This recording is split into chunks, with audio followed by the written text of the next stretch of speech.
In this video, I will show you how to copy and find your Pi deposit address on Bitget. So first of all, open up your Bitget app, and from the Home tab or the Assets tab, go ahead and click on Deposit. And from here, click on Deposit Crypto.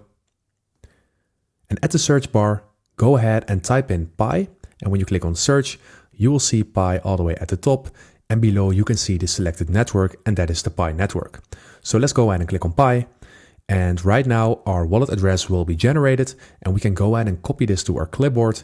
And down below we see the network once again, and we can click on this to check if there are more networks. And that's not the case, it's only Pi network. So please be sure that you have the Pi network selected as well on the wallet you are making a transfer for, or anything that you're doing with another wallet. Because if you do not match these networks, then your crypto might get lost. So this is really important. Anyway, this is how you copy and find your Pi deposit address on Bitget.